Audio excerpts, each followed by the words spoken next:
A minha oração é para que você esteja muito bem em Cristo Jesus.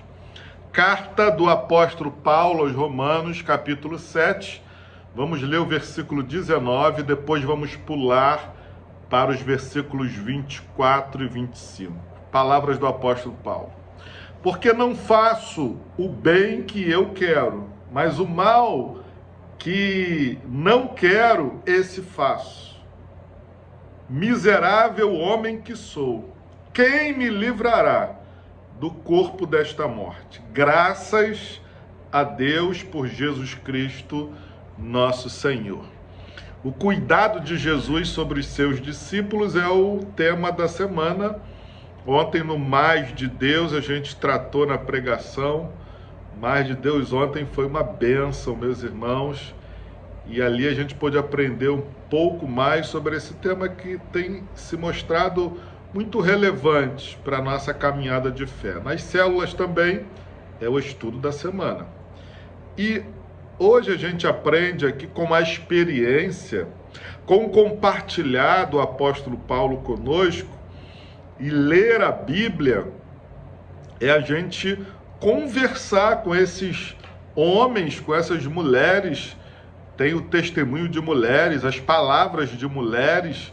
A gente não tem nenhum texto assim que a gente saiba que tenha sido alguma mulher que tenha escrito, mas tem as palavras das mulheres, como elas se comportaram, como elas dialogaram até com o próprio Jesus, uma com as outras, com os profetas, né, com aquelas pessoas com as quais elas conviveram.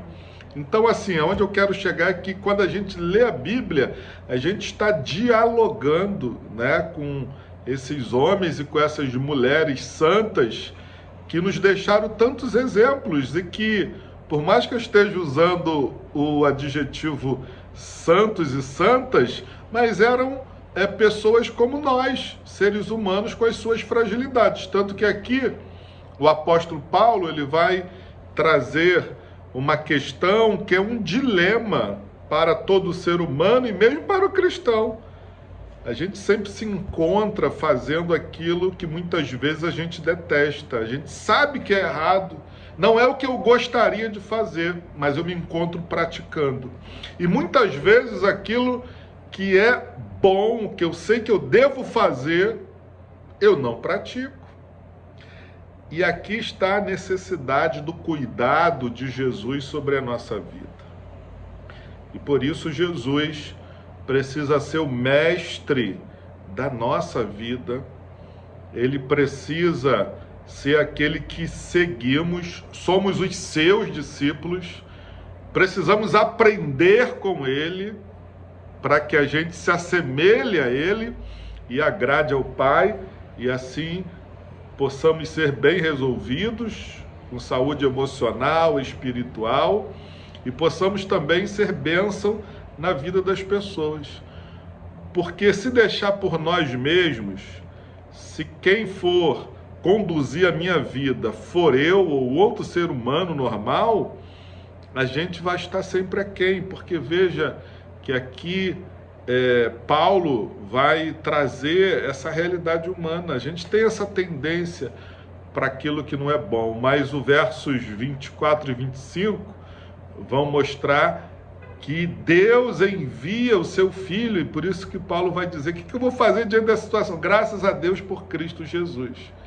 Então Jesus, ele cuida de nós também, nos ensinando o Evangelho, estando do nosso lado, nos fortalecendo por meio do Espírito Santo, para que a gente entenda o que é bom, o que é agradável, o que é perfeito, o que é vontade de Deus, do Pai, do próprio Cristo, do Espírito Santo sobre a nossa vida.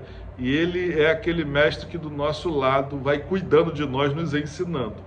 O ensino, portanto, e a disciplina de Jesus é também um cuidado.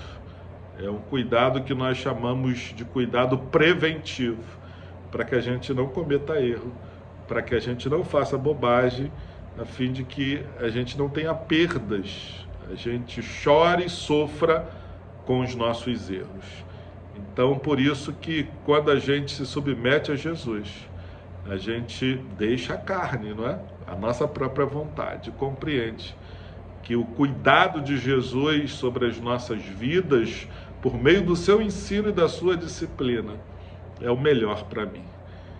Então, siga, meu irmão e minha irmã, as orientações do Senhor Jesus. Errou? Se arrependa, retome a sua caminhada aos pés do Mestre, porque Ele cuida de nós, nos ensinando o Evangelho e nos dando aquela disciplina, aquele caminho que vem do Senhor. É com essa palavra que eu quero profetizar um dia abençoado sobre a sua vida, em nome de Jesus. Amém e amém.